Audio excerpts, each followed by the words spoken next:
माननीय कमलनाथ जी ने जब से मुख्यमंत्री पद छोड़ा है, वो शुरू से कहते आए हैं कि हमारा मुकाबला भारतीय जनता पार्टी के संगठन से है।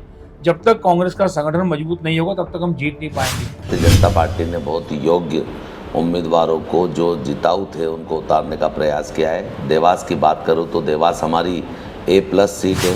मैंने कहा है कि इस बार चमत्कार होगा देवास की सीट पर, विशेष रूप से कहना चाहता हूं। और मुझे लगता है कि बूथ मैनेजमेंट के आधार पर हम देवास जिले की 5 विधानसभा इस बार जीतने वाले हैं। मध्य प्रदेश के चुनावी घमासान में बात करेंगे देवास जिले की, तो यहाँ से हमारे बीच मौजूद है देवास जिले के कद्दावर नेता मनोज राजानी जी, जो कि शहर कांग्रेस के यहाँ पर हमारे साथ मौजूद हैं। और हम बात करेंगे उनसे कि क्या इस बार जो चुनाव में कांग्रेस की स्थिति को लेकर के प्रयासरत है आप। मोनिश भाई, देखिए, हम लोग काफ़ी दिनों से मेहनत कर रहे हैं। चुनाव तो चूंकि लोकतांत्रिक प्रक्रिया है कि इस समय आए हैं। पिछले 1 वर्ष से हम 5 विधानसभा पर हमने मंडलम बनाए, नए सेक्टर बनाए, पोलिंग बूथ पे BLA बनाए, और तो और हमने पोलिंग बूथ की कमेटियां भी बनाई है, संगठन मंत्रियों की नियुक्ति की है, और निरंतर वरिष्ठ नेताओं के मार्गदर्शन में उसकी लगातार बैठकें हुई है। और पहली बार ऐसा हो रहा है, मैंने पहले भी कहा है कि 2018 के मुकाबले में 2023 का संगठन का स्वरूप पूरा बदला हुआ है। माननीय कमलनाथ जी ने जब से मुख्यमंत्री पद छोड़ा है, वो शुरू से कहते आए हैं कि हमारा मुकाबला भारतीय जनता पार्टी के संगठन से है। जब तक कांग्रेस का संगठन मजबूत नहीं होगा तब तक हम जीत नहीं पाएंगे। आज उसका सुखद परिणाम मिल रहा है 5 विधानसभा में कि कैंडिडेट को कुछ करना नहीं पड़ रहा है। हमारे BLA तैयार है, पोलिंग बूथ के एजेंट रेडी हैं, संगठन पूरी जिम्मेदारी के साथ 5 विधानसभा पे तैयार खड़ा है और अपनी भूमिका का निर्वहन कर रहा है। कभी कांग्रेस का गढ़ रही ये देवास विधानसभा, सही जिले में भी अच्छा प्रभाव था। 90 के दशक के बाद में भाजपा ने अपनी जगह बनाई, क्या एक बार फिर कांग्रेस के पक्ष में। मैंने कहा है कि इस बार चमत्कार होगा देवास की सीट पर, विशेष रूप से कहना चाहता हूं। एक साफ सुथरी छवि का बेदाग चेहरा और एक साधारण परिवार का कहूँ मैं, अगर परिवार से, जो रतन दादा के परिवार से है, रतनलाल चौधरी जी मेरे साथ पार्षद, हम सब साथ रहे उस दौरान, और उस परिवार का सदस्य अगर आज चुनाव लड़ रहा है तो पार्टी ने बहुत सोच समझ के निर्णय किया है। हम जैसे अनुभवी नेताओं ने उनका चयन किया है, तो यह सोच के ही किया है कि जिसने अच्छी मेहनत की है, कोरोना कार्यकाल हो या आम जनता के साथ मिलना जुलना हो, प्रदीप चौधरी इस बार निश्चित रूप से राजमहल को हराएगा। देवास प्रत्याशी विकास के मुद्दों पर अपनी बात रखते हैं, लेकिन जब कांग्रेस के आरोप आते हैं तो हर बातों से बचते नजर आते हैं।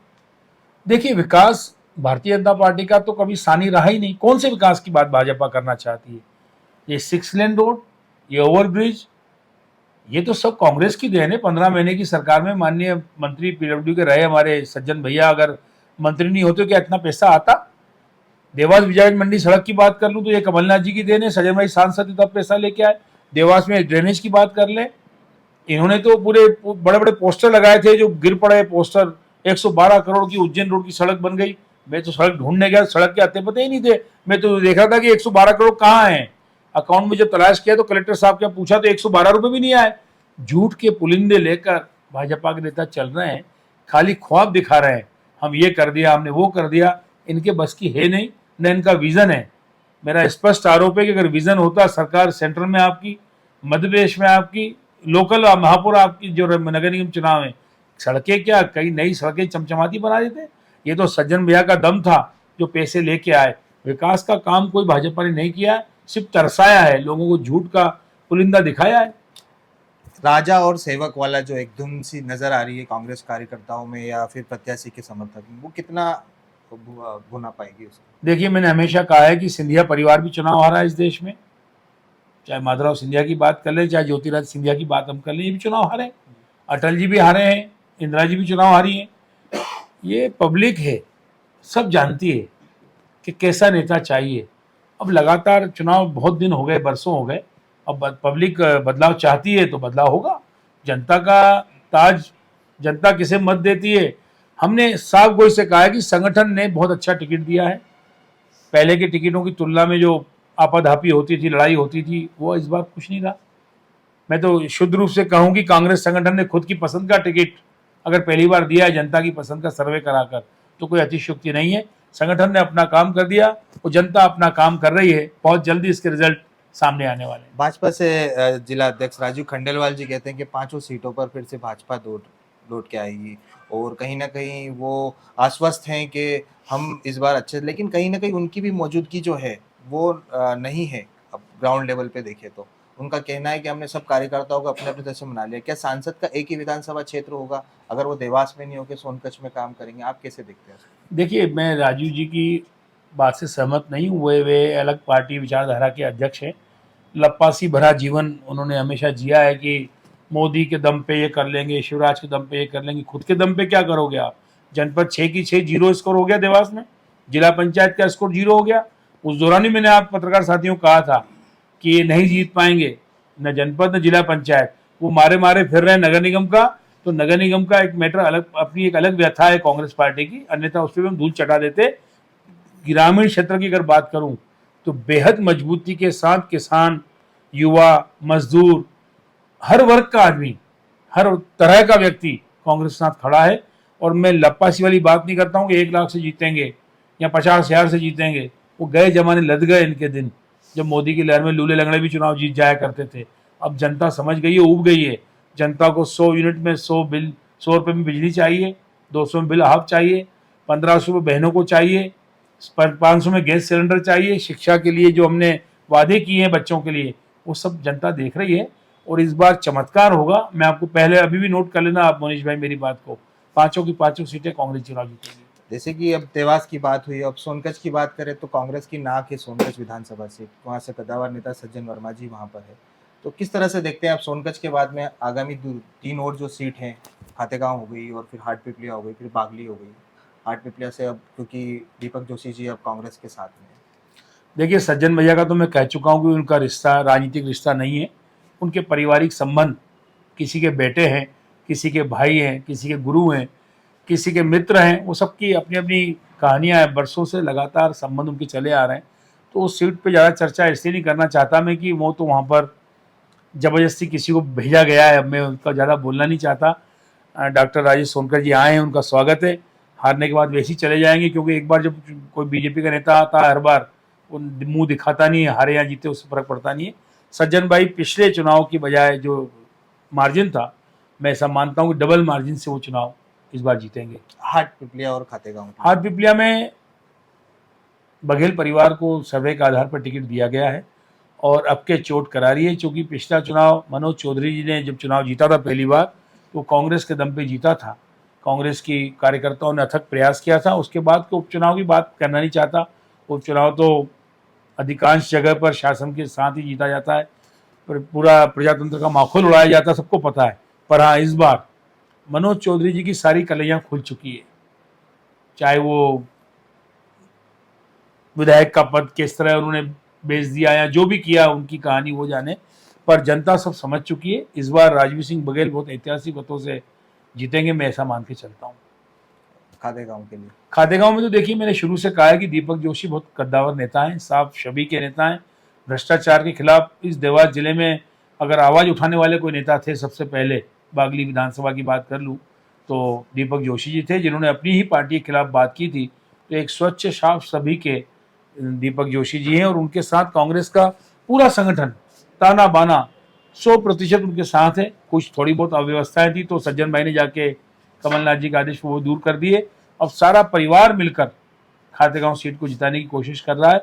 और विशेष रूप से गोंडवाना गणतंत्र पार्टी या जयस का कहीं आज नामो निशान देखने को नहीं मिल रहा है।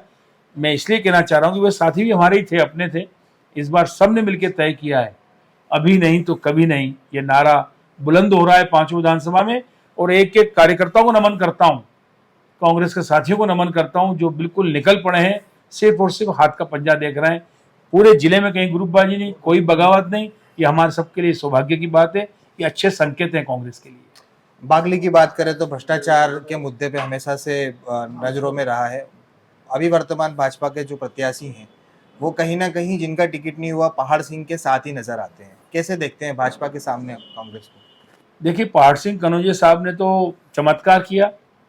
लोग बोलते थे कि 2000 भी नहीं छोड़ते थे। वो तो रोज थानेदार से उगाई, पटवारी से उगाई, तहसीलदार से उगाई, उनका तो काम ही था। भ्रष्टाचार का तांडव कहीं देखना था तो आके बागली में शिवराज सिंह जी को आके देखना चाहिए था। एक भी नगर पंचायत उन्होंने नहीं छोड़ी दीपक जोशी जी ने आवाज उठाई, मीडिया के साथियों ने आवाज उठाई, तब कहीं जाके उन पे मुकदमे दर्ज हुए। फॉर्च्यूनर गिफ्ट की गई। कल तक साइकिल पे घूमने वाले लोग अगर आज 50 लाख की गाड़ियां गिफ्ट हो रही, 4-4 गाड़ियां, यहां तक आवाज उठी थी कि वो तो प्रदेश के नेतृत्व को भी गाड़ियां गई, सबको पता है। वो सारी बातें, गरीब जिसके मकान का पैसा खा गए आप, कागज पे लिखा है कि आपको अगर जो गरीब का पैसा मिलना था 10 लाख रुपए आपको न मिलते, वो खुद ही परवारे किसी और को नाम पेमेंट हो जाए, कितनी बड़ी बात है। नगर पंचायतों में तांडव मचा के रख दिया। सारी जनता समझ चुकी है और इस बार पाठ सिंह कन्नौज जी को धन्यवाद देता हूं कि उन्होंने इतना अच्छा भ्रष्टाचार किया है कि कांग्रेस को वहां ज्यादा मेहनत करने की आवश्यकता नहीं है। तो जिले की 5 विधानसभा के साथ कितनी सीटों के साथ फिर कांग्रेस की सरकार बनने जाएगी? मध्य प्रदेश की अगर मैं बात करूं तो इस बार मुझे ऐसा लगता है कि 145 से 150 के आसपास सीटें आ रही हैं और देवास में सर्वाधिक आंकड़ा अभी तक का जो रहेगा, मैं ऐसा मान के चलता हूं कि 5 में से 5 सीटें हम यहाँ पर चुनाव जीतने जा रहे हैं। तो ये मनोज राजानी जी थे जो कांग्रेस की मजबूती को बताते हुए 5 विधानसभा पे कांग्रेस के पक्ष में बताने के साथ में प्रदेश में कांग्रेस की सरकार बनने के लिए आश्वस्त नजर आए। मध्य प्रदेश में विधानसभा चुनाव को लेकर के जो बिगुल बजा है, उसके बाद अब कहीं ना कहीं प्रभावपूर्ण तरीके से सभी दल की पार्टियां प्रचार प्रसार में देखने को मिल रही है। बात करेंगे देवास जिले की 5 विधानसभा की, तो हमारे बीच मौजूद हैं भाजपा से जिला अध्यक्ष राजीव खंडेवाल जी। हम जानना चाहेंगे कि किस तरह से पार्टी काम कर रही है और भाजपा अपनी जो विकास नीति है उसको किस तरह से आम जन के बीच में भुना पा रही है। नमस्कार। नमस्कार। किस तरह से 5 विधानसभाओं में पार्टी की तैयारी चल रही है, बूथ लेवल पे कैसे काम चल रहे हैं और कैसे आप आश्वस्त हैं 5 सीटों पे भाजपा को अपने पक्ष में लाते हो? निश्चित रूप से भारतीय जनता पार्टी 365 दिन समाज और संगठन के बीच में काम करने वाला एक राजनीतिक संगठन है और हम यशस्वी प्रधानमंत्री नरेंद्र भाई मोदी जी, हमारे गृह मंत्री अमित शाह जी, हमारे राष्ट्रीय अध्यक्ष जेपी नड्डा जी, हमारे प्रदेश अध्यक्ष वीडी शर्मा जी, भाई साहब, सब लोगों के मार्गदर्शन में हमने बूथ मैनेजमेंट व्यवस्था के अंतर्गत उसको डिजिटलाइज किया। बूथ पर हमारी बूथ समिति, पन्ना समिति बनाकर माइक्रो लेवल पर नीचे तक पूरी कार्य योजना संगठन की बनाकर हम काम कर रहे हैं और मुझे लगता है कि बूथ मैनेजमेंट के आधार पर हम देवास जिले की 5 विधानसभा इस बार जीतने वाले हैं। आपने सतह आपके कार्यकाल में अब करीब 3 चुनाव देख लिए होंगे, शायद ही पिछले किसी जिला अध्यक्ष के कार्यकाल में सतत चुनाव हुए होंगे। अब जिले के आप कैप्टन हैं, क्या लगता है कि 5 सीटों पर भाजपा कहीं ना कहीं अपने दबाव के साथ, प्रभाव के साथ रहेगी? निश्चित रूप से हम 5 विधानसभा की बात करते हैं तो इस बार भारतीय जनता पार्टी ने बहुत योग्य उम्मीदवारों को जो जिताऊ थे उनको उतारने का प्रयास किया है। देवास की बात करूं तो देवास हमारी A+ सीट है। यहाँ निश्चित रूप से हमारी राजमाता जी के माध्यम से देवास में जो विकास कार्य निरंतर हुए हैं, उनका जनता से संवाद और संपर्क जो व्यक्तिगत है, एक एक परिवार के एक एक सदस्यों को व्यक्तिगत रूप से जानती हैं, उनसे संवाद रखती हैं, उनसे संपर्क रखती हैं और जनता और समाज के बीच में काम करती हैं। तो मुझे लगता है कि ये देवास विधानसभा हम प्रचंड बहुमत से विजयी होंगे। फिर मैं बात करूं सोनकच्छ विधानसभा की, तो इस बार डॉक्टर राजेश सोनकर जी को भारतीय जनता पार्टी ने अपना उम्मीदवार बनाया है और डॉक्टर राजेश सोनकर जी एक सरल स्वभाव के व्यक्तित्व हैं, एक मृदुभाषी हैं, निरंतर काम करने वाली एक प्रवृत्ति है, विनम्रता से बात करने की उनका एक लहजा है और सामने जो 35 सालों से सोनकच्छ क्षेत्र में काम कर रहे हैं, कभी भी न तो विकास कार्य किया, न कार्यकर्ताओं से ठीक ढंग से संवाद है, गालियों से बात करने का जो उनका टोन होता है, उसके कारण वो चाहे छोटा कार्यकर्ता हो, चाहे बड़ा कार्यकर्ता हो, चाहे प्रदेश स्तर पर बड़े नेता हों, वो सबको गाली बकने का काम करते हैं। मैं तो जनता समाज से सिर्फ एक ही बात कहता हूं, जो मोदी जी को गाली बकते हैं, जो शिवराज सिंह जी को गाली बकते हैं, ऐसे व्यक्ति को कांग्रेस से हराकर उनको इंदौर पहुंचाने के लिए ही सोनकच्छ विधानसभा चुनाव हम लड़ रहे हैं। सोनकच्छ की विशेष बात करें तो जो कि कांग्रेस के कद्दावर नेता हैं सज्जन सिंह वर्मा, किसी भी परिस्थितियों में पार्टी के लगातार भाजपा के आरोप तो होते हैं, लेकिन वो लगातार सतत अपनी विधानसभा में काबिज है, तो कैसे भाजपा इसको भुना पाएगी? निश्चित रूप से भाजपा ने पिछले 3 सालों में हमने बहुत माइक्रो लेवल पर सोनकच्छ विधानसभा में सारी तैयारियां की थी और मुझे लगता है कि उन सारी 3 साल की तैयारियों के कारण भाजपा का कार्यकर्ता जो बूथ लेवल पर काम कर रहा है, वो पूरे मनोभाव के साथ भारतीय जनता पार्टी के विजय को सुनिश्चित करने के लिए काम कर रहा है और मुझे लगता है कि भारतीय जनता पार्टी का कार्यकर्ता ने इस बार मन बना लिया है कि किसी भी सूरत पर बूथ पर लड़ाई लड़ते हुए, बूथ मैनेजमेंट करते हुए, एक एक व्यक्ति को भारतीय जनता पार्टी के पक्ष में मतदान कराते हुए हम प्रचंड बहुमत से सोनकच्छ विधानसभा जीतने वाले। कांग्रेस का आरोप है कि आपके नेतृत्व कुशलता कहें या आपकी जो मॉनिटरिंग है उसमें कहीं ना कहीं जो क्षेत्रीय प्रत्याशी हैं देवास, हाटपिपलिया, खातेगांव, बागली या फिर सोनकच्छ, कहीं ना कहीं हर जगह आपको नदारत देखा गया है और कहीं ना कहीं जैसे सोनकच्छ में बैनर पोस्टरों से आपकी मौजूदगी नहीं दिख रही है। निश्चित रूप से मैं भारतीय जनता पार्टी का एक कार्यकर्ता हूं और भारतीय जनता पार्टी अध्यक्षीय प्रणाली वाली पार्टी है। कोई भी संगठन का मुखिया होता है वो निरंतर काम के आधार पर अपने कार्यकर्ताओं के बीच में संवाद और संपर्क रखता है। फ़ोटो लगना नहीं लगना ये लोकल व्यवस्था में कोई भूल चूक हो जाती है तो उसको कोई बहुत इशू बनाने की आवश्यकता नहीं, क्योंकि हमारा ध्येय और लक्ष्य सिर्फ एक है कि मध्य प्रदेश में 5वीं बार भारतीय जनता पार्टी की सरकार बनाना है। और जहाँ तक मेरे कार्य पद्धति का सवाल है, मैं फ़ोटो के लिए राजनीति नहीं करता, मैं कार्यकर्ता निर्माण के लिए राजनीति करता हूँ। मैं अपनी विचारधारा को आगे बढ़ाने के लिए राजनीति करता हूँ और सबका साथ सबका विकास का जो नारा यशस्वी प्रधानमंत्री नरेंद्र भाई मोदी जी ने दिया है, मैं उस नारे को बुलंद करने के लिए काम करता हूँ। मैं निरंतर कार्यकर्ताओं से संवाद और संपर्क रख के पिछले 3 सालों में मैंने पूरे देवास विधान जिले की 5 विधानसभाओं में कार्यकर्ताओं का एक समूह को सम्मान दिलाने का काम किया है, कार्यकर्ताओं के मान बढ़ाने का काम किया है। इसलिए मुझे फोटो वोटो की राजनीति से दूर हटकर काम करना कांग्रेस का एक और आरोप भी है कि इनके जो सक्रिय कार्यकर्ता हैं, जो वास्तविक भाजपा समर्पित हैं, वो लोग नदारत हैं और जो मूल रूप से अब कांग्रेस से भाजपा में शामिल हुए वही कहीं ना कहीं जमीनी स्तर पर दिख रहे हैं। निश्चित रूप से कार्यकर्ताओं का जब बड़ा समूह हो जाता है और किसी व्यवस्था में कोई काम करता है तो इस प्रकार की छोटी मोटी बातें आती हैं, लेकिन हम उसकी हर प्लेटफॉर्म पर, चाहे विधानसभा स्तर पर, चाहे मंडल स्तर पर, चाहे सेक्टर पर, चाहे शक्ति केंद्र पर, चाहे मतदान केंद्र पर, हम उन सब जिम्मेदार कार्यकर्ताओं से बातचीत करके वो छोटी मोटी सारी बातें पर चर्चा करके उनको सकारात्मक दृष्टिकोण के साथ काम पे लगा लेते हैं। क्षेत्रीय विधानसभा की अगर जो विशेष अभी जो मुद्दे हैं उस पर बात करें तो देवास के लिए जैसे कि अवैध जुआ सट्टा, इस प्रकार के आरोप कांग्रेस प्रत्याशी द्वारा, कांग्रेस द्वारा लगाए जा रहे हैं। क्या उसी की वजह से जो सांसद है वो देवास में एक्टिव नहीं है या कहीं ऐसे सक्रिय कार्यकर्ता हैं वो देवास मुख्यालय पे अपनी मौजूदगी दर्ज नहीं करा रहे हैं? निश्चित रूप से सबको कार्य विभाजन किया गया। भारतीय जनता पार्टी ये पूरे कार्य विभाजन के साथ काम करती है, पूरी प्लानिंग के साथ काम करती है, पूरी मेहनत के काम करती है। और कांग्रेस का काम है सिर्फ आरोप लगाना। मेरा ये कहना है कि आरोप लगाएं, वो आरोप सिद्ध भी होना चाहिए। कोई बात अगर किसी बात की बात कर रहे हैं तो अगर वो कोई बातचीत दिखती है तो उस पर कानूनी कार्रवाई कराने के लिए प्रेरित करते हैं और समय समय पर कानूनी कार्रवाइयाँ भी इस प्रकार से होती हैं ताकि देवास में कोई अवैध प्रकार का किसी भी प्रकार का कोई धंधा पनप न सके और नई पीढ़ी को उससे नुकसान ये न तो हो एक सके। मुद्दा बन चुका है, मतलब जो अपोजिशन से उनका मुद्दा है और इसी एजेंडे पे वो काम कर रहे हैं, तो इसको कैसे बुनाएगी भाजपा?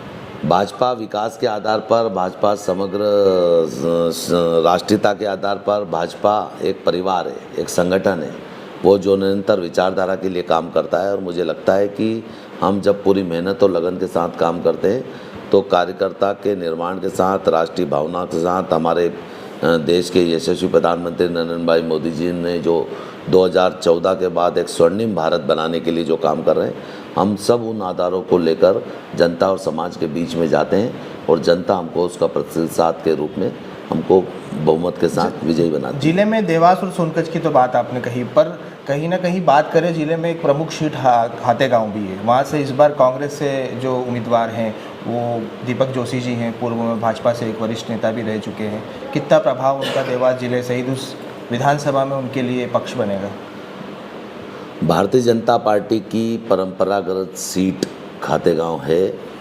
वहाँ पर वर्षों वर्ष तक भारतीय जनता पार्टी का प्रतिनिधित्व रहा है और वर्तमान में भारतीय जनता पार्टी के उम्मीदवार और 2 बार के विधायक भाई आशीष शर्मा जी एक सरल स्वभाव के व्यक्तित्व हैं, निरंतर कार्यकर्ता, समाज के बीच में वो निरंतर प्रवास के माध्यम से जाते आते हैं और क्षेत्र में जितनी सक्रियता के साथ वो घूमते हैं और वहाँ काम करते हैं और जिस प्रकार के विकास कार्य उन्होंने पिछले 3.5-4 सालों में किए हैं, मुझे लगता है कि इस बार पुनः भाई आशीष शर्मा जी वहाँ से प्रचंड बहुमत से विजयी होंगे। रहा सवाल दीपक जोशी जी का, तो जब तक कोई व्यक्ति भारतीय जनता पार्टी में अपनी विचारधारा के लिए काम करने वाला होता है वो हमारे लिए बहुत आदरणीय होता है। और सामने वाले दल में चले जाना, जिस दल में अराजकता हो, जिस दल में भ्रष्टाचार हो, जिस दल में व्यक्ति से व्यक्ति को लड़ने की कोई संगठन करने की क्षमता नहीं हो और जिस दल का नेतृत्व एक परिवार करता हो, उस दल में न तो कोई विचारधारा होती है, न कोई नीति होती है, न कोई नियत होती है, न कोई निर्णय होता है। दीपक जोशी की बात कर रहे हैं हम, तो उनका कहीं ना कहीं प्रभाव हाटपिपलिया और बागली विधानसभा में भी है, उसको कितना समझते हैं आप? भारतीय जनता पार्टी का जो कार्यकर्ता होता है वो विचारधारा के लिए काम करने वाला कार्यकर्ता होता है, और जब वो विचार के लिए काम करता है तो निश्चित रूप से उसको यह दिखता है कि हमारे देश के यशस्वी प्रधानमंत्री नरेंद्र भाई मोदी जी ने इस देश में व्यवस्था परिवर्तन में क्या किया, हमारे मुखिया माननीय शिवराज सिंह जी चौहान जी ने जन कल्याणकारी योजनाओं के माध्यम से किस प्रकार से समाज में महिला सशक्तिकरण के लिए काम किया, किस प्रकार के विकास कार्य किए। मैं जहाँ तक हाटपिपलिया की बात करूँ तो हाटपिपलिया में विकास कार्य 3.5 साल में हमारे उम्मीदवार भाई मनोज चौधरी जी के नेतृत्व में जो विकास कार्य हुए हैं वो निश्चित रूप से एक इतिहास 10 सालों के में होने वाले काम 3.5 साल में करके करोड़ों रुपए के विकास कार्य करके चहुमुखी विकास का काम किया है। और मुझे लगता है कि वर्तमान में चहुमुखी विकास के साथ एक आदर्श विधानसभा, विकसित विधानसभा हाटपिपलिया बनती जा रही है। इसलिए प्रचंड बहुमत के साथ भाई दीपक जोशी कोई प्रभाव नहीं रखते? कोई प्रभाव नहीं। बात करें बागली की तो वहाँ भ्रष्टाचार का बड़ा मुद्दा आया है सामने, इसी की वजह से कहीं ना कहीं जो विधायक रहे हैं पहाड़ सिंह जी, उनको इस बार टिकट भी नहीं मिला है कहा जाता है। आपके द्वारा भी एक पत्र पार्टी संगठन को अवगत कराया गया था कि इस पे उचित कार्रवाई करें या खुद निर्णय लें। अब जो वर्तमान उम्मीदवार हैं, क्या उनके लिए ये चुनौती बनेगा? निश्चित रूप से भारतीय जनता पार्टी में समय समय पर परिवर्तन की व्यवस्था है और उसके अंतर्गत एक शिक्षित व्यक्ति जिन्होंने एमए इंग्लिश में किया है, जो शिशु मंदिर में एक प्राचार्य प्रधानाचार्य के रूप में काम करते हैं और क्षेत्र की सेवा का संकल्प लेकर निरंतर समाज और क्षेत्र में भी सक्रिय रहते हुए काम कर रहे थे, ऐसे मुरली भौरा को भारतीय जनता पार्टी ने उम्मीदवार बनाया है। निश्चित रूप से बागली विधानसभा हमारी परंपरागत जनसंघ के ज़माने से भारतीय जनता पार्टी की सीट रही है। स्वर्गीय कैलाश जोशी जी, आदरणीय नंद कुमार सिंह जी चौहान जी, हमारे चंपालाल देवड़ा जी, ऐसे पुरोधा रहे हैं भारतीय जनता पार्टी। दीपक जोशी भी वहाँ से विधायक रहे? हाँ, निश्चित रूप से रहे हैं, पर वो कांग्रेस का आरोप है कि अब ये भ्रष्टाचार का अड्डा बन चुकी है बागली विधानसभा और इसकी जनता इसका जवाब। मैंने पूर्व में भी कहा था कि कांग्रेस की नगर पंचायतें थी काटाफोड़ और सतवास, कांग्रेस के अध्यक्ष थे, कांग्रेस का के नगर पंचायत के अध्यक्ष थे, उनके कार्यकाल में हुआ। और ये भ्रष्टाचार जो हुआ है, कांग्रेस वहाँ भ्रष्टाचार के मुद्दे को भुना रही है, उसको कैसे देखते हैं? निश्चित रूप से भ्रष्टाचार का मुद्दा बोलने में आता है, मैं आप पे आरोप लगा दूं या किसी पे आरोप लगा दूं, भ्रष्टाचार जब तक प्रमाणिक नहीं होता। लेकिन हमने उस पर भी कार्रवाई कराई, 22 लोगों पर कार्रवाई हुई और एफआईआर हुई है और एफआईआर के बाद उनकी जांच चल रही है और दंडित दोषियों को दंडित किया जाएगा, इसके लिए सरकार वचनबद्ध है। जहाँ तक मध्य प्रदेश सरकार की बात है तो कांटाफोड़ में जो राशि प्रधानमंत्री आवास की अन्य मदों में खर्च हो गई थी, हमारी सरकार ने विशेष पैकेज देकर उस राशि को वापस कांटाफोड़ नगर पंचायत में देकर उन हितग्राहियों को प्रधानमंत्री आवास के रूप में सहायता करने का काम प्रारंभ कर दिया है और हितग्राहियों को पैसा उनके खातों में डल गया है और उन सबके पक्के मकान बनने की कार्य योजना प्रारंभ। चलिए, ये तो 5 विधानसभाओं की क्षेत्रीय विशेष जो एजेंडे उस पर बात हो गई। बात करें कितनी विधानसभाएं जिले से भाजपा के पक्ष में आ रही है और प्रदेश सरकार बनने में कितनी सीटों के साथ आप फिर से दोबारा सरकार? निश्चित रूप से देवास जिले में इस बार जो हमारा जिला संगठन ने मेहनत की है, 5 विधानसभा भारतीय जनता पार्टी 100% जीतने वाली है। और रहा सवाल मध्य प्रदेश में, तो 150 सीट के साथ हम पुनः मध्य प्रदेश में भारतीय जनता पार्टी की सरकार बना रहे हैं, क्योंकि हमारी सरकार और वो 18 महीने की 15 महीने की कांग्रेस की सरकार का कंपैरिजन जनता के बीच में है। जनता सब जानती है, जनता सब समझती है कौन व्यक्ति विकास करता है, कौन व्यक्ति विनाश करता है। सत्य और असत्य का चुनाव है और 2 दलीय चुनाव इस मध्य प्रदेश में होता है, उसमें हम सत्य की राह पर चलने वाले लोग हैं, हम विचार को लेकर काम करने वाले लोग हैं। इसलिए भारतीय जनता पार्टी 5 विधानसभा देवास जिले में जीतकर एक इतिहास बनाने वाली है। तो सत्य और असत्य जनता जनार्दन अपने मत के साथ अब सरकार के जो चुनती है उसके साथ ही सामने आएगा। जिला अध्यक्ष जी राजू खंडेलवाल आश्वस्त हैं भाजपा के साथ पांचों विधानसभा में भाजपा के पक्ष को मजबूत बनाते हुए, और प्रदेश में भी सरकार के लिए आश्वस्त नजर आए। IBC 24 के लिए मैं मोनीश वर्मा।